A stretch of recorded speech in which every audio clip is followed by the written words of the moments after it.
নমস্কার বন্ধুগণ, welcome back to motor refined. আমি আপনাদের হোস্ট অ্যান্ড দোস্ত অরিন্দম ঘোষ। আর আজকে আবার একবার একটা ইন্টারেস্টিং রাইড কম্প্যারিজন নিয়ে এসেছি। আজকে আমরা এখানে রাইড কম্পেয়ার করব updated 2026 Bajaj Pulsar 220 FK with 2026 TVS Ronin 225 এর সাথে 220 সিসি অয়েল কুল, অ্যাপ্রক্স 225 সিসি অয়েল কুল।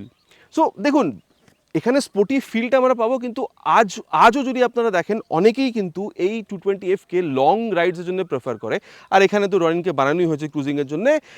দেখুন, প্রাইস যদি দেখেন দুটোর মধ্যে অনেকটা ডিফারেন্স আপনারা এখানে পাবেন। রনিনের বেস মডেল থেকে যদি আপনারা এই মডেলকে এখানে কম্পেয়ার করে দেখেন, বা টপ মডেল থেকে যদি এখানে কম্পেয়ার করে দেখেন, আর অনেকগুলো জিনিস যদি দেখেন এখানে সিমিলার পাবেন, কিন্তু অনেকটা জিনিসে যেখানে আবার ডিফারেন্সও ক্রিয়েট হচ্ছে। ফিচার স্পেসিফিকেশন, প্রাইস ও মাইলেজ যদি আপনারা ঘেটে দেখেন তবে। সো এখানে এই যে ডাউটটা, তাহলে কিনবো কোনটা, রনিন নাকি পালসার, এই ডাউটটা আজকে ক্লিয়ার করার চেষ্টা করবো। বলবো আপনাদের দুটো বাইকের মধ্যে কতটা জিনিস এখানে সিমিলার পাবেন বা কতটা এই দুটো bike different. So that video end পর্যন্ত যেন আপনার কাছে একটা ক্লিয়ার আইডিয়া থাকে যে কিনতে হলে রনিন কেনাটা ঠিক হবে নাকি Pulsar 220F। Are very special thanks to SS Bajaj Krishnanagar and Rahul TVS Krishnanagar for providing me this bike, যাতে আমি আপনাদের পর্যন্ত এই রাইড কম্প্যারিজনটা পৌঁছে দিতে পারি। ওয়েস্ট বেঙ্গলের কৃষ্ণনগর বাসে থাকলে কোনো রকমের যদি আপনি এখানে বাজাজ, কেটিএম বা টিভিএসের প্রোডাক্ট কিনতে চান, শোরুমকে আপনারা ডেফিনেটলি কন্ট্যাক্ট করতে পারেন। ডিটেলসটা অলরেডি আপনারা নিজেদের স্ক্রিনে দেখে নিয়েছেন। তবে চলুন দেরি না করে শুরু করা যাক। তাই বন্ধুগণ, রাইড কম্প্যারিজনে যাওয়ার আগে ছোট্ট একটা ওয়াক অ্যারাউন্ড শেয়ার করতে চাইবো, সো দ্যাট কি ডিফারেন্সেস বা সিমিলারিটিসগুলো যেন আপনাদের পর্যন্ত আমি পৌঁছে দিতে পারি। দেখুন, যদি আপনি লুকের ব্যাপারটা দেখেন, যদি আপনি রনিনে দেখেন, রনিনের তুলনায় কিন্তু পালসার 220 একটু লম্বা আপনার ফিল হতে পারে, কিন্তু রনিনে যদি দেখেন একটু ক্লাসিক লুক বা হালকা একটু এই স্ক্র্যামলার ব্যাপারটা কিন্তু আপনারা এখানে পাবেন। কিন্তু হ্যাঁ, যদি পালসারে এখানে দেখেন তাহলে একটু বলতে পারেন ওই স্পোর্টি লুক ব্যাপারটা আছে। এটাকে আপনি ক্রুজার বলতে পারেন, এখানে পালসার 220Fটাকে আপনি স্পোর্টস টুরার হিসেবে বলতে পারেন, বা স্ট্রিট বাইকও আপনারা এখানে বলতে পারেন। ঠিক আছে, আচ্ছা, এবার যদি আপনারা কালার দেখেন, দেখুন রনিনে কিন্তু তিনটে ভেরিয়েন্ট আছে। বেস মডেলে আপনার উইদাউট ব্লুটুথ বলতে পারেন সিঙ্গেল চ্যানেল এবিএস, দুটো কালার, তিনটে কালার পাবেন। মিড মডেলে আসলে again without Bluetooth dual channel ABS পাবেন, এখানে কিন্তু আপনারা বলতে পারেন দুটো কালার পাবেন। টপ মডেল এখানে যদি আসেন তাহলে কিন্তু আপনারা dual channel ABS with Bluetooth, এখানেও কিন্তু আপনারা দুটো কালার পাবেন। এটা হচ্ছে মিডনাইট ব্লু কালার। আর যদি আপনারা আরেকটা কালার দেখেন সেটা হচ্ছে নিম্বাস গ্রে। এবার দুটো কালারই 360 ভিউ, দুটো বাইকেরই বলতে পারেন কালার 360 ভিউ, যে দুটো সামনে দাঁড়িয়ে আছে আপনারা থ্রুআউট দ্য ওয়াকআরাউন্ড এখানে পেয়ে যাবেন। আর পালসার 220F এখানে আপনারা চারটে কালার পাবেন, আর পালসার 220F একটাই ভেরিয়েন্ট, এখানে বলতে পারেন বেস্ট, টপ, মিড এরকম কোনো ব্যাপার নেই। কিন্তু প্রাইস যদি দেখেন এখানে পালসার 220F এর থেকে কিন্তু বলতে পারেন এখানে রনিনে কিন্তু অনেকটাই উপর নিচে হচ্ছে। সো হ্যাঁ, বলতে পারেন মনে হয় 58,000 থেকে মোটামুটি বেস মডেল স্টার্ট হচ্ছে, কিন্তু টপ মডেল থেকে যদি পালসার 220F দেখেন মোটামুটি কিন্তু ওখানে আপনারা 25,000 পর্যন্ত কম পে করছেন। এবার দুটো বাইকেরই এখানে কোন মডেলে কোন ভেরিয়েন্টে কত কী পে করবেন এটা আমি আপনাদের পর্যন্ত পৌঁছে দেবো, কিন্তু তার আগে দেখিনি যে ওভারঅল আমরা এখানে জিনিসপত্র কী কী পাচ্ছি। এখানে বলতে পারেন এলইডি, এখানে টার্ন ইন্ডিকেটার, অল এলইডি হেডল্যাম্পের সেট আপ আপনারা এখানে দুটোতেই পাবেন। এখানে হ্যাজার্ড আছে, এখানে হ্যাজার্ড নেই, কিন্তু এই যে লেটেস্ট আপডেটে বলতে পারেন এখানে আমরা প্রজেক্টর পেয়ে গেছি, যেটা কোম্পানি আমাদের অফার করছে। সো রাতের টাইমে একটু বেটার আলো কিন্তু আপনারা এখানে এক্সপেক্ট করতে পারেন। এর বাইরে যদি দেখেন টায়ার, ব্রেক, সাসপেনশন দুটোতেই কিন্তু আপনারা এখানে কমপ্লিটলি ডিফারেন্স পাবেন। যদি ওখানে দেখেন 37mm টেলিস্কোপিক ফোক, এখানে আপনারা বলতে পারেন শোয়ার যে ইউএসডি এটা আপনারা পেয়ে যাবেন। তারপরে ওখানে 90/90 সেকশনের tyre with 17 inches of alloy wheel, এখানে আপনারা 110/70 সেকশনের tyre with 17 inches of alloy wheel. আর এখানে কিন্তু আপনারা এই ডায়মন্ড কাট এই ব্যাপারটা পাবেন ফর বেটার লুক, ওখানে কিন্তু আপনারা পালসার 220F কিন্তু পাচ্ছিলেন না। আর এই ছোটো ছোটো জিনিসগুলোর জন্যই বলতে পারেন যে এখানে যে 25,000 টাকা পর্যন্ত বেশি পে করছেন, এগুলো কোথাও কোথাও না জাস্টিফাইড হচ্ছে। আচ্ছা, এরপরে যদি আপনাদেরকে আমি বলি, ওখানে সিঙ্গেল চ্যানেল এবার সেখানে ডুয়াল চ্যানেল অলরেডি বলেছি। বেস মডেলে গেলে এখানেও সিঙ্গেল চ্যানেল আছে। ওখানে 280mm ডিস্ক আপনারা নর্মাল ক্যালিপারের সাথে পাবেন, এখানে নর্মাল ক্যালিপারের সাথে 300mm যে ডিস্কটা সেটা কিন্তু আপনারা এখানে পেয়ে যাবেন। তো সাসপেনশন, ব্রেক বা টায়ার দুটোর মডেলের মধ্যে কিন্তু তিনটে জিনিস কিন্তু কমপ্লিটলি ডিফারেন্ট। এবার ফিলটা কতটা ভালো কতটা ডিফারেন্ট সেটা আগে আমরা চালানোর সময় দেখবো। আর ইঞ্জিনের ব্যাপারটা যদি দেখেন দুটোতেই ভালো ইঞ্জিন কাউল দেওয়া আছে, তাগড়া বলতে পারেন। এখানে কিন্তু ক্র্যাশ গার্ডও দেওয়া আছে। এখানে যদি দেখেন 220cc single cylinder SOHC 2 valve oil কুল ফিল্টার ইঞ্জিন আপনারা পাবেন। অয়েল কুলিংয়ের সেটআপটা আপনারা এখানে দেখতে পাচ্ছেন। 20.4 PSI পাওয়ার, 18.55 নিউটন টর্ক আপনারা কিন্তু পেয়ে যাবেন। স্লিপার অ্যাসিস্ট ক্লাচ নেই, কিন্তু দুটো বাইকে আপনারা কিন্তু এখানে 5 স্পিড গিয়ারবক্স, 1 ডাউন 4 আপ আপনারা পেয়ে যাবেন। এখানে যদি দেখেন 225.9cc সিঙ্গেল সিলিন্ডার SOHC, ওখানে 2 ভ্যালভ ছিল, এখানে আপনারা 4 ভ্যালভ ইঞ্জিন পাবেন, প্লাস ওখানে অয়েল কুল ছিল, এখানে অয়েল কুলিংয়ের সেটআপটা কিন্তু আপনারা দেখতে পাচ্ছেন। আচ্ছা, এখানে স্লিপার অ্যাসিস্ট ক্লাচ আছে, যেটা ওখানে ছিল না। আর প্লাস এখানে যদি আপনারা পাওয়ার দেখেন অলমোস্ট সিমিলার, 20 PS এর কাছাকাছি পাওয়ার আপনারা এখানেও পেয়ে যাবেন, কিন্তু টর্ক ওখানে 18.55 নিউটন ছিল, এখানেও কিন্তু আপনারা অ্যাপ্রক্সিমেটলি 20 নিউটন টর্ক আপনারা এখানেও পেয়ে যাবেন, 19.93 নিউটন টর্ক। ঠিক আছে, আচ্ছা, এবার যেহেতু ইঞ্জিনের ব্যাপারটা কথা হচ্ছে, দুটো বাইকের এক্সস্ট সাউন্ড শুনিয়ে দিই। স্টার্ট করি এখানে বলতে পারেন রনিন দিয়ে।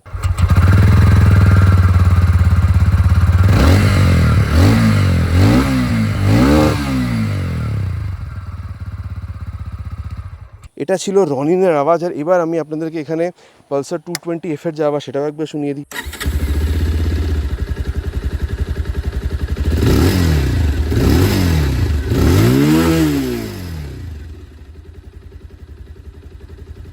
দুটোর মধ্যে আপনার কোন আওয়াজটা বেটার লেগেছে নিচে কিন্তু কমেন্ট করে জানাতে প্লিজ ভুলবেন না। আর এখানে কিটাকে আরেকবার অন করে দিই। এবার দুটো বাইকেরই যদি রিয়ার পোর্শনটা আপনাদের দেখায়, টেল ল্যাম্পটা দেখতে পাচ্ছেন দুটোতে এলইডি আছে, ওখানে বলতে পারেন মাডগার্ড আছে, এখানে ছোট্ট মাডগার্ড, বিকজ এখানে নিচে আপনারা টায়ার হাগার পাচ্ছেন। ওখানে 120/80 সেকশনের টায়ার, এখানে 130/70 সেকশনের টায়ার পাবেন। ওখানে 230 mm ডিস্ক ব্রেক আছে, এখানে কিন্তু আপনারা 240 mm ডিস্ক ব্রেক পাবেন। ওখানে এবিএস নেই, এখানে এবিএস আছে। আর ওখানে আপনারা এন্ডুরেন্সের ডুয়াল হাইড্রোলিক শক অ্যাবজর্ব পাচ্ছিলেন, এখানে কিন্তু আপনারা মনসা সাসপেনশন পাবেন। আর এরপরে যদি লেফট পোর্শনটা দেখেন, সারি গার্ড কিন্তু আপনারা এখানে দুটো বাইকেই পেয়ে যাবেন। প্লাস এখানে যদি দেখা যায় তাহলে কিন্তু এই বক্স সিস্টেম সুইং আর্ম দুটোতেই আছে, main stand side stand with side stand cut off sensor again কিন্তু আপনারা দুটোতেই পেয়ে যাবেন। আর 5 speed gear box 1 down 4 up দুটোতেই সিমিলার আছে, অলরেডি আপনাদেরকে আমি বলেছি। এখানে সিট আপনারা সিঙ্গেল পাচ্ছেন, ওখানে স্প্লিট সিট আছে। এবার ফিলটার ব্যাপারে আগে কথা বলবো আমরা। আর ধরে বসার জন্য গ্র্যাব হ্যান্ডেল, এটা কিন্তু একটু বেশি প্র্যাকটিক্যাল আপনার ফিল হতে পারে, ঠিক আছে। আর এই সিটার ফিলটা কতটা ভালো এটা আগে আপনাদেরকে বলবো। 795 mm সিট হাইট দুটোতেই পাবেন। সো আপনার হাইট 5'5" পর্যন্ত হলেও কিন্তু দুটো বাইকে আপনারা ইউজ করতে পারবেন। 14 লিটারের মেটালিক ট্যাঙ্ক, 15 লিটারের মেটালিক ট্যাঙ্ক, মোটামুটি 30 থেকে 35 পর্যন্ত মাইলেজ আপনারা দুটো এক্সপেক্ট করতে পারেন। গ্রাউন্ড ক্লিয়ারেন্স অনেকটাই বেশি, এখানে 181 mm বলতে পারেন রনিং 225। আর পালসার 220 যদি দেখেন 165 mm, কিন্তু ওয়েট দুটোর মধ্যে এক্স্যাক্টলি সিমিলার, 160 কিলোগ্রাম পর্যন্ত পেয়ে যাবেন। এখানে হ্যান্ডেলবারটা আপনারা ক্লিপ অন পাচ্ছেন, যদিও বা অনেকটাই মানে বলতে পারেন চওড়া, কিন্তু ক্লিপ অন, সো ভেতরের দিকে আছে। এখানে অনেকটা উঁচু আর বলতে পারেন স্ট্রেট হ্যান্ডেলবার আপনারা এখানে পাবেন। এখানে যদি দেখেন হাই বিম লো বিম পাসারটের সুইচ দেওয়া আছে, Bluetooth enable, digital console toggle করার জন্য এম এর বাটনটা, টার্ন সিগন্যাল আর হর্নটা অনেকটাই বলতে পারেন লাউড। এখানে দেখতে পাচ্ছেন USB type mobile charging port, কিল সুইচ দেওয়া আছে, কিন্তু প্রজেক্টরটাকে অন অফ করার জন্য সুইচ নেই। নিচে হচ্ছে ইঞ্জিন অন করার সুইচ, এক্সস্ট সাউন্ডটা অলরেডি আপনাদেরকে শুনিয়েছি। এখানে যদি দেখেন কমপ্লিটলি ডিজিটাল প্লাস ব্লুটুথ আপনারা এখানে পেয়ে যাবেন। সো বাজাজের রাইটকিনের ট্যাপটাকে মোবাইলে ডাউন ইনস্টল করে দেখলে, ডাউন ইনস্টল করে থ্রু ব্লুটুথ যদি কানেক্ট করেন, তাহলে terminal navigation, call SMS seller সব কিছু কিন্তু আপনারা এখানে পেয়ে যাবেন।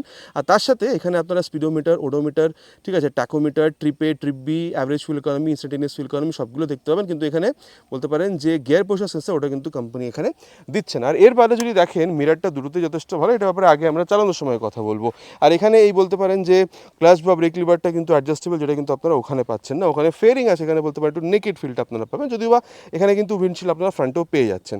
এখানে দেখতে পাচ্ছেন হাই বিম লো বিম পাসারটের সুইচ দেওয়া আছে, এখানেও ব্লুটুথ আছে, টগল করার জন্য এই আয়ার বাটনটা, টাচ সিগন্যাল আর হর্ন এখানেও যথেষ্ট ভালো। কিল সুইচ এখানে দেওয়া আছে, দুটো মোড আপনারা এখানে পাবেন, আরবান বা বলতে পারেন এখানে রেন মোড চেঞ্জ করার জন্য মোডের বাটন আছে। এখানে হ্যাজার্ড ল্যাম্প আছে, অলরেডি বলেছি, যেটা ওখানে পাবেন না, ওর বাটনটা এখানে দেওয়া আছে। আর নিচে হচ্ছে ইঞ্জিন অন করা সুইচ, এক্সস্ট সাউন্ডটা আপনাদেরকে এখানে আমি অলরেডি শুনিয়েছি। এখানে বলতে পারেন একটু অফসেটে আছে, ওখানে নর্মাল একদম মধ্যেখানে ছিল, এখানে বলতে পারেন গোল শেপের এখানে আপনারা এই কনসোলটা পাচ্ছেন। সো স্পিডোমিটার, ওডোমিটার, ট্যাকোমিটার, এখানে গিয়ার পোর্শন সেন্সরটা এক্সট্রা আছে, যেটা ওখানে নেই, অলরেডি আপনাদেরকে বলেছি। আর এর বাদে ব্লুটুথ এখানেও আপনারা পাবেন। সো টিভিএসের যদি স্মার্ট স্ক্যানের ট্যাপটাকে মোবাইলে ডাউন ইনস্টল করে থ্রু ব্লুটুথ যদি কানেক্ট করেন, তাহলে টার্মিনাল ন্যাভিগেশন, কল এসএমএস সব কিছু কিন্তু আপনারা এখানে ইউজ করতে পারবেন, ঠিক আছে। মিরারটা এখানে যথেষ্ট ভালো। আবার বলবো, যখন আমরা আগে রাইড করবো তখন আপনাদেরকে আমি এক্স্যাক্ট ফিলটা বলবো যে কোন মিরারটা কতটা ভালো আপনাদেরকে রিয়ার ভিউ দিচ্ছে। আচ্ছা, এরপরে যেরকম বলেছিলাম প্রাইসটা পালসার 220F এর তুলনায় এখানে অনেকটাই কম বেশি হচ্ছে। কম এই জন্যে বিকজ এর যে বেস মডেলটা starts from 1,58,000 without Bluetooth, single channel ABS, কিন্তু পালসার 220F এর প্রাইস এখানে হচ্ছে 1,70,000। সো এখানে মোটামুটি 12,000 টাকা পর্যন্ত আপনি বেশি পে করবেন। কিন্তু এর মিড মডেলে যদি যান 1,81,000। সো এর তুলনায় যদি দেখেন মোটামুটি আবার ওখানে আপনারা মোটামুটি 10-12,000 টাকা পর্যন্ত বেশি পে করবেন, ঠিক আছে। আর যদি এই টপ মডেলটা দেখেন, এখানে 1,95,000 পর্যন্ত এটার প্রাইস হতে পারে, কিন্তু যদি এখানে দেখেন তাহলে মোটামুটি 1,70,000। সো 25,000 দুটো মডেলে যদি টপকে দেখেন, তাহলে এখানে আপনারা 25,000 পর্যন্ত বেশি পে করছেন। সো দেখুন, মোটামুটি দুটো বাইকে কি আছে না আছে কথা হয়ে গেছে। চলুন তবে এবার যাওয়া যাক রাইডে গিয়ে দেখি দুটো বাইকের মধ্যে চালানোর সময়তে কতটা ডিফারেন্ট ফিল হতে পারে। তো বন্ধুগণ, এবার এখানে রাইড ভিউটা শুরু করবো of this new 2026 Bajaj Pulsar 220F, যেখানে এখন আপনারা এলইডি হেডল্যাম্পের সেট আপ পাচ্ছেন, ঠিক আছে। আর দেখুন, কিছুই কিন্তু চেঞ্জ হয়নি এলইডি ল্যাম্প ছাড়া, মানে ওভারঅল যদি আপনি ডায়নামিক্স দেখেন, অলরেডি আপনাদেরকে আমি বলেছি। সো রিয়ার ফিটেড ফুটপ্যাক পাচ্ছেন, ক্লিপ অন হ্যান্ডেলবার, হালকা সামনের দিকে একটু ঝুঁকে কিন্তু বসতে হচ্ছে, স্পেসটাও যথেষ্ট ভালো, আপনি বা পিলিয়ন কোনো রকমের অসুবিধা নেই, ধরে বসার জন্য গ্র্যাব হ্যান্ডেল দেওয়া আছে, comfortable seat, not very soft, not very hard, ঠিক আছে। আর চলুন তবে এবার এখানে স্টার্ট করা যাক। ফার্স্ট গিয়ার পোজিশন সেন্সরটা ইজ ডেফিনেটলি আ মিস। আপনারা বলবেন এটার ব্যাপারে আপনাদের কতটা ঠিক লাগছে না লাগছে। আর এই যে first gear, second gear, third gear, দেখুন টানতে কিন্তু মজা আসবে আপনাদের, ঠিক আছে, মজা লাগবে টানতে গেলে। আপনি পিলিয়ন উইথ যদি কখনো লং রাইডেও বেরোন, যদি আপনার লোডও থাকে না পেছনে, তাহলেও কিন্তু আপনার পাওয়ার টর্কের মানে এই 20.4 PS পাওয়ার, 18.55 নিউটন মিটার টর্ক কম কিন্তু আপনার মনে হবে না, যথেষ্ট অ্যাডিকুয়েট পাওয়ার টর্ক কিন্তু আপনারা এখানে পেয়ে যাবেন, ঠিক আছে, এটা নিয়ে কোনো কথা হবে না। দেখুন clutch is on the mid side, not very soft, not very hard. আর স্লিপার ক্লাচ তো আগেও ছিল না, এখনও আপনারা পাবেন না, বিকজ ইঞ্জিনে কোনো আপডেট এখানে কোম্পানি দেয়নি। আর তারপরে দেখুন যদি আপনি এখানে গিয়ার দেখেন, আপ বা ডাউন শিফটিং করার সময় হালকা একটা এফোর্টের সাথে কিন্তু আপ বা ডাউন শিফটিংও হয়ে যাচ্ছে, এখানেও কিন্তু কোনো রকমের প্রবলেম হওয়ার কোনো কথা নয়। চলুন এবার যেহেতু আমরা কথা বলছি ক্লাচ গিয়ারের ব্যাপারটা, অ্যাক্সেলারেশন টেস্টটা করি, তারপরে পারফরমেন্সের ব্যাপারটা আগে কথা হবে। Will start the acceleration test with 3 horns already on first gear.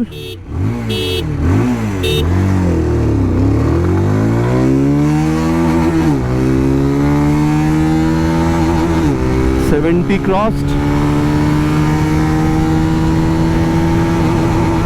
and 100. দেখুন আমার মনে হয় কমপ্লিটলি আগের মতনই আছে, মানে OBD2B স্পেশালি ইঞ্জিন থেকে যদি আপনি দেখেন আপডেটটা অনেকদিন আগে চলে এসেছিল, এখন তো যে স্লাইডের আপডেটটা এসছে সেখান থেকে কিন্তু আমরা দেখেছিলাম যে ইঞ্জিন কিন্তু যথেষ্ট স্মুথ কাজ করে, এখনও কিন্তু সেই ব্যাপারটা আছে। মোটামুটি 80-85 পরে গেলে একটা ভাইব বুঝতে পারবেন, তার আগে কিন্তু মানে খুব একটা ভাইব বুঝতে পারবেন না। লেফট ফুট পেগে স্পেশালি একটা ভাইবটা এখানে বেশি পাওয়া যায় আর কি, তার জন্য যে বাইকটা কিনবেন না সেরকম না, মানে ভাইব্রেশনের প্রবলেম খুব একটা আপনাদের এখানে হবে না। আর এরপরে যদি আপনাদেরকে এখানে স্টেবিলিটি বলি, no problem with the stability at all. আর এরপরে দেখুন মাইলেজ অলরেডি বলেছি 35 পর্যন্ত, 40 খুব মানে পেঁয়াসে চালালে কিন্তু মোটামুটি 30 থেকে 35 পর্যন্ত ধরে রাখতে পারেন, 40 হয়তো আপনারা খুব একটা পাবেন না, ঠিক আছে। আর কমফোর্টেবল ক্রুজিং স্পিড যদি এরকম কখনো আপনারা হাইওয়েতে টানেন, মোটামুটি বলতে পারেন 80-90 পর্যন্ত, 100-র উপরও যেতে পারেন, টেনে অলরেডি দেখিয়েছে, কিন্তু মোটামুটি একটা সুইট স্পট আপনাদেরকে আমি এখানে বলে দিলাম। তো বন্ধুগণ এবার এখানে রাইড কম্পেয়ারটা করবো 220 FK with this 2026 TVS Ronin 225। দেখুন সিট হাইট দুটোতে সেম 795 mm পর্যন্ত অলরেডি বলেছি, 55 পর্যন্ত হাইট হলে দুটো বাইকে আপনারা আরামসে ইউজ করতে পারবেন। কিন্তু হ্যাঁ সিট কমফর্ট যদি দেখেন দুটোতেই ভালো, এখানে আরেকটু সফটটা বলতে পারেন। আর হ্যাঁ এখানে ফ্রন্ট ফিটেড ফুটপেক, আর এখানে কিন্তু হ্যান্ডেলবারটাও চড়া, আর অলমোস্ট আপরাইট বসে নেন, এখানে কিন্তু সামনের দিকে ঝুঁকে বসার কিন্তু কোনো রকমের প্রয়োজন নেই। কিন্তু হ্যাঁ যদি আপনারা স্পেস দেখেন এখানে কিন্তু একটু কম ফিল হতে পারে ওয়েন কম্পেয়ার টু 220F। বাকি যদি একটা হালকা পাতলা আর একটা হেলদি যদি এখানে পার্সন বসে তাহলে কিন্তু খুব একটা অসুবিধা আপনাদের এখানে হবে না, ঠিক আছে। চলুন তবে এবার এখানে এটাকে স্টার্ট করা যাক। ফার্স্ট গিয়ার, আর এই যে সেকেন্ড গিয়ার, থার্ড। দেখুন আমি বলবো ইনিশিয়ালি টানার সময় না আমার মনে হয় না দুটো বাইকের মধ্যে খুব একটা যে তফাৎ সেটা বুঝতে পারছেন, বিকজ পাওয়ার তো অলমোস্ট দুটোতে সিমিলার 20 PS পর্যন্ত, আর ওখানে 18.55 নিউটন মিটার টর্ক, এখানে 19.93, মানে অলমোস্ট 20। মানে এই টর্কের জন্য যে মানে বিকজ পাওয়ার তো দুটোতে অলমোস্ট সিমিলার, কিন্তু টর্কের যে একটু উপর নিচে যে তার জন্য এখানে খুব বেশি যে কিছু আমি তফাৎ বুঝতে পারছি সেটা কিন্তু একদমই নয়, ঠিক আছে। আর দেখুন আমি বলবো যে এখানে ক্লাচটা প্রথমত তো অ্যাডজাস্টেবল অলরেডি বলেছি, আর এখানে প্লাস এটা একটু softer because of slip and assist clutch. So চলুন একবার ক্লাচটাকে একবার ট্রাই করে দেখা যাক। মোটামুটি 70-80-তে গিয়ে একবার গিয়ারটা র্যাপিড চেঞ্জ করে দেখি। এই যে 80 থেকে এই যে 4 থেকে 3-তে, 3 থেকে 2-তে চলে আসলাম, RPM কতটা ইনক্রিজ হয়েছে, কিন্তু হালকা একটুও কিন্তু বলতে পারেন যে রিয়ার টায়ারটা লক বা স্লিপ হয়নি।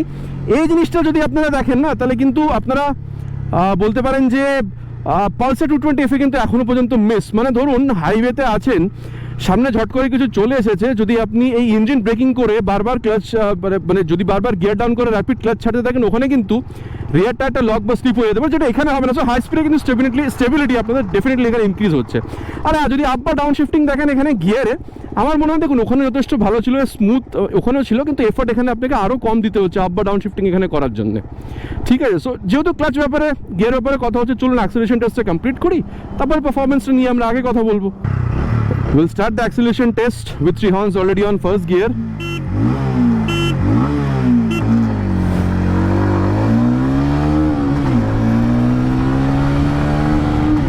Cross 60. Crossed 80. And 100 crossed. আর দেখুন আপনি যদি স্মুথনেস দেখেন না, আমার মনে হয় পালসারে যথেষ্ট ভালো, এখানেও ভালো, কিন্তু হ্যাঁ আমি বলবো পালসারটা আরেকটু বেশি স্মুথার ফিল হতে পারে, বিকজ এখানে না 75-80-র পরে কিন্তু হালকা কিন্তু আপনার একটা ভাইব কিন্তু ফিল হবে, ঠিক আছে। এরকম নয় যে তার জন্য আপনি বাইকটা কিনবেন না, কিন্তু ভাইব আপনার ফিল হবে, যেটা এক্সাক্ট ফিল সেটা আপনাদেরকে আমি বলে দিলাম। আর তারপরে দেখুন স্টেবিলিটি এখানে যথেষ্ট ভালো, পালসারেও ভালো ছিল, কিন্তু বলবো পালসারের তুলনায় এখানে আপনি আর একটু বেটার এক্সপেক্ট করতে পারেন, and that is completely because of যে এখানে টায়ার সাইজটা ফ্রন্ট ব্যারিয়ারের বড় when compare to Pulsar 220F। আর তারপরে দেখুন আমি বলবো যদি আপনি এখানে যদি আপনি কমফোর্টেবল ক্রুজিং স্পিড দেখেন এখানেও মোটামুটি 80-90 পর্যন্ত বলবো, তার উপরেও আপনি যেতে পারেন, অলরেডি টেনে আপনারা দেখিয়েছি, কিন্তু 80-90 পর্যন্ত এখানেও আমি বলবো। আর ইঞ্জিন হিটিং ইস্যু দেখুন দুটোতে আপনারা খুব একটা পাবেন না, দুটো বাইকেই, আনলেস আপনি যদি একদমই ফার্স্ট সেকেন্ড গিয়ারে দিয়ে 5-10 কিলোমিটার স্পিডে যদি না চালান, খুব একটা আপনার কিন্তু এখানে ইঞ্জিন হিটিং ইস্যু কিন্তু ফিল হবে না। আর দেখুন আমি বলবো যদি আপনি মাইলেজ দেখেন দুটোতেই 30 থেকে 35 পর্যন্ত পেতে পারেন, অলরেডি আপনাদেরকে আমি আগেই বলে দিয়েছিলাম। দেখুন সামারে যদি দেখেন আমার মনে হয় ইনিশিয়াল স্পিডে দুটো বাইকের মধ্যে যে খুব একটা তফাৎ পাবেন সেরকম একদমই না, মানে মিড রেঞ্জ পর্যন্ত হয়তো আমি কথাটা বলতে পারি। কিন্তু যখন আপনি টপ স্পিড দেখছেন তাহলে হয়তো আপনি পালসারে 225 একটু বেটার আপনি এক্সপেক্ট করতে পারেন, ঠিক আছে। এবার যেটা করবো সেটা হচ্ছে এই বাইকে ব্রেকিং মোটামুটি আপনাদেরকে একটু টেনে দেখাবো, আর মোটামুটি 60-এ গিয়ে ফ্রন্ট ব্রেক করবো, আর এই যে 62-তে গিয়ে ফ্রন্ট ব্রেক, পেছনে কেউ ছিল না দেখি ব্রেক করেছি। দেখুন যথেষ্ট ভালো আগের মতনই আছে, খুব যথেষ্ট ভালো আপনাকে ব্রেকের বাইট ফিডব্যাক দিচ্ছে, ঝট করে দাঁড় করাচ্ছে না, কিন্তু হ্যাঁ যথেষ্ট ভালোভাবে দাঁড় করাচ্ছে। আমার কাছে 150-20 কাছে সিমিলার ব্রেক সেটা ওখানেও আছে। সো আমি বলতে পারি এবিএস এখন কাজ করেনি, কিন্তু যখন কাজ করার দরকার হবে এবিএস আসবে। সো ওটা নিয়ে আপনাদের কোনো রকমের কোনো প্রবলেম হওয়ার এখানে কোনো কথা নেই। না পেছনে কেউ নেই, মোটামুটি 60-এ আরেকবার নিয়ে যাই, দিয়ে রিয়ার ব্রেকটাকে টেস্ট করে দেখি। 64-এ গিয়ে rear brake is on progressive side, যেরকম আমি বলে থাকি মোটামুটি বাইক বা এরকম স্কুটারের রিভিউতে যে হালকা একটু স্পিডটা স্লো ডাউন হচ্ছে, যে আপনি রিয়ার ব্রেকটা অ্যাপ্লাই করছেন ওই জিনিসটা আপনারা এখন এখানেও সেমই পেয়ে যাচ্ছেন, ঠিক আছে, এটা নিয়ে কোনো রকমের কোনো চেঞ্জ হয়নি। আর রিয়ারে কেউ নেই, মোটামুটি 60-এর কাছাকাছি নিয়ে গিয়ে রিয়ারের সাথে সাথে ফ্রন্ট ব্রেকটা একবার দেখি, এই যে 65-এ গিয়ে রিয়ার উইথ ফ্রন্ট। দেখুন আমি বলবো ওভারঅল ব্রেকিং যথেষ্ট ভালো, মানে স্পেশালি যদি রিয়ারের সাথে সাথে ফ্রন্ট ব্রেকটাকে অ্যাপ্লাই করেন না, তাহলে কিন্তু আপনি এখানে যথেষ্ট ওভারঅল ভালো একটা ব্রেকিং পাবেন, আগের মতনই আছে, এখানে কোনো রকমের চেঞ্জ হয়নি। আর এবার যেটা বলবো সেটা হচ্ছে আবার ব্রেকিং পেছনে না কেউ নেই, মোটামুটি এটাকে 60 পর্যন্ত নিয়ে যাবো, দিয়ে ফ্রন্ট ব্রেকটা টেস্ট করি, আর এই যে 65-এ গিয়ে ফ্রন্ট ব্রেক। দেখুন ওয়েট দুটোতে পুরোপুরি সেম 160, কিন্তু এখানে 300 mm এর কাছাকাছি আপনি ফ্রন্ট ডিস্ক পাচ্ছেন, ওখানে 280 পাচ্ছিলেন। সো পেপারে যেটা আপনি দেখছেন সেটা কিন্তু অ্যাকচুয়ালি ফিল হচ্ছে, ওখানেও যথেষ্ট ভালো 220, কিন্তু এখানে ব্রেকিংটা আপনি আরেকটু বেটার এক্সপেক্ট করতে পারেন, একটু হয়তো ভালো আপনার ফিল হতে পারে, ঠিক আছে, মানে ব্রেকের বাইট ফিডব্যাকটা বলছি। আর রিয়ারে কেউ নেই, একবার মোটামুটি এটাকেও টেনে দেখিয়ে একবার দিয়ে রিয়ারটা টেস্ট করবো, আর এই যে 60-তে গিয়ে ডট 60-তে রিয়ার ব্রেক, ওখানে 230 ছিল, এখানে 240 mm ডিস্ক ব্রেক আপনারা পাচ্ছেন। আমি তো বলবো অলমোস্ট দুটোতে আপনারা সিমিলারই এখানে ফিল পাচ্ছেন, ঠিক আছে, প্রোগ্রেসিভ নেচারের রিয়ার ব্রেকটা পা রাখলে হালকা একটু স্পিডটা স্লো ডাউন হচ্ছে, পেছনে না কেউ নেই। আবার মোটামুটি 60-এর কাছাকাছি নিয়ে গিয়ে একবার রিয়ারের সাথে সাথে ফ্রন্ট ব্রেকটাকে দেখি, আর এই যে 62-তে গিয়ে রিয়ার উইথ ফ্রন্ট। দেখুন আমার মনে হয় যদি আপনি রিয়ারের সাথে সাথে ফ্রন্ট ব্রেকটাকে যদি প্রপোর্শনে অ্যাপ্লাই করে দেখেন, দুটো বাইকের মধ্যে বলা খুবই মুশকিল যে কোনটা বেটার, বাট হ্যাঁ পরপর যদি চালিয়ে দেখেন তাহলে হয়তো আপনি বুঝবেন যে এখানে আপনি একটু বেটার রেসপন্স পাচ্ছেন ব্রেকিংয়ে, যদি আপনি ওভারঅল ব্রেকিংটা এখানে টেস্ট করে দেখেন তবে। দেখুন suspension is again on the mid side, খুব বেশি সফট না খুব বেশি হার্ড না, চাই আপনি ফ্রন্ট দেখুন চাই আপনি এখানে রিয়ার সাসপেনশন দেখুন। So high speed top speed controlling করতে পারেন, ছোটোখাটো গাড্ডা বা বাম দিয়ে যেতে পারেন, কিন্তু যদি আপনি যতক্ষণ আপনি মানে বেশি গাড্ডা বাম দিয়ে না যাচ্ছেন ততক্ষণ আপনার খুব একটা যে ঝটকা ফিল হবে সেটাও কিন্তু নয়। রিয়ার ভিউ মিররটাকে অ্যাডজাস্ট করলে ঠিকঠাক তখন আপনি ভালো মতন দেখতে পাবেন, তাছাড়া কিন্তু অসুবিধা হবে দেখতে আপনার, আর নিজের মতন করে অ্যাডজাস্ট এখানে করে নিতে হবে। আর দেখুন আমার মনে হয় এখানে স্পিডোমিটার ওডোমিটার ঠিক আছে, কিন্তু গিয়ার প্রেসার সেন্সরটা হওয়া উচিত ছিল, এটা আপনারা কিন্তু নিচে কমেন্ট করে জানাবেন এর ব্যাপারটা। আর তারপরে যেটা বলবো দেখুন আমার মনে হয় যে ওভারঅল ফিল যদি দেখেন এখানে কিন্তু কোনো রকমের কোনো চেঞ্জ হয়নি, আগের মতোই আছে। আপনি বা পিলিয়ন দুজনে কিন্তু এটা সিটি রাইডও করতে পারেন 30-35 কিলোমিটার যদি মাইলেজ আপনাদের সাফিসিয়েন্ট মনে হয়। আর তারপরে দেখুন আবার মনে হয় যদি আপনি লং রাইডেও বেরোতে চান না, বিকজ ইঞ্জিন যথেষ্ট পাওয়ারফুল এখানে দেওয়া আছে, আর অয়েল কুলিংও আছে, সো কুলিংয়ের নিয়েও আপনার কোনো টেনশন এখানে হওয়ার কথা নয়। সো আপনি যদি লং রাইডেও বেরোতে চান আমার মনে হয় আপনি বেরোতে পারেন, যদি একটু ঝুঁকে বসলে আপনার প্রবলেম না হয়ে থাকে তবে। আর সাসপেনশনটা দেখুন ডেফিনেটলি যেরকম আপনি অন পেপার দেখছেন এখানে স্টিফারি ফিল হবে, ওখানে টেলিস্কোপিকের জায়গায় এখানে ইউএসডি, আর ওখানে ডুয়াল হাইড্রোলিক শকের জায়গায় এখানে monoshock. So high speed top speed যদি দেখেন দুটোতে যথেষ্ট ভালো। কর্নারিং এক্সপিরিয়েন্স আমি বলবো এখানে একটু বেটার আপনি পেতে পারেন, পালসারেও ভালো, এখানে আপনি আরেকটু বেটার এক্সপেক্ট করতে পারেন। আর হ্যাঁ দেখুন আপনি যদি গাড্ডা বা যদি আপনি বাম্পের ওপর দিয়ে যান তাহলে আমি বলবো এরকম নয় যে পালসার 225 ঝটকা লাগছিল না, ঝটকা লাগবে, কিন্তু এখানে ঝটকাটা ওটার থেকে বেশি লাগবে। So Pulsar in this regard বলতে পারেন যে একটু বেশি আপনার কমফোর্টেবল ফিল হতে পারে। আর ওভারঅল ফিল যদি আপনি দেখেন আমি বলবো যে রিয়ার ভিউ মিরর এখানে যথেষ্ট ভালো, আমি বলবো এখানে অ্যাডজাস্ট করাটা ইজি, আর এখানে একটু বেটারভাবে আপনি দেখতে পাচ্ছেন, ওখানে কিন্তু অ্যাডজাস্টেবিলিটিটা একটু টাফ হতে পারে, ঠিক আছে, মানে ওপর নিচ করে বারবার অ্যাডজাস্ট করাটা একটু মানে একটু টাফ হতে পারে, বিকজ ওখানে ওই ভাইজারের ওপরে আছে। আর হ্যাঁ দেখুন এখানে আপনি অলমোস্ট আপরাইট বসছেন, ফ্রন্ট ফিটেড ফুট পেক, ঠিক আছে, অলমোস্ট আপরাইট বসছেন। দেখুন আমি বলবো এখানে আর একটু বেশি কমফোর্টেবল ব্যাপারটা আপনি পাবেন। সিটি রাইড দুটো বাইকই আপনি নিয়ে করতে পারেন, অসুবিধা হবে না, বাট হ্যাঁ সিটি রাইডে একটু লম্বা বা উঁচু হ্যান্ডেল হলে প্রবলেম হতে পারে, বাট সেই জন্য এই বাইকটাতে কোনো প্রবলেম হবে খুব বেশি নয়। মানে যদি আপনার অভ্যেস হয়ে থাকে এই বাইকে কোনো রকমের প্রবলেম হবে না। কিন্তু হ্যাঁ, যদি আপনি লং রাইডে বেরোন তাহলে আমি বলবো, যেহেতু আপনি অলমোস্ট আপরাইট এখানে বসছেন, ঠিক আছে, যথেষ্ট ভালো অ্যাক্সিলারেশন বা ব্রেকিংও আপনারা এখানে পেয়ে যাবেন। সো ইন দিস রিগার্ড আমি বলবো যে লং রাইডে যদি আপনি বেশি কমফোর্টেবল রাইড চান, সিটিং পজিশন চান, তাহলে আমার মনে হয় এই বাইকটা আপনাকে আরেকটু বেটার এক্সপিরিয়েন্স কিন্তু দিতে পারে। তো দেখুন, মোটামুটি দুটো বাইকে কি আছে না আছে কথা বলা হয়ে গেছে।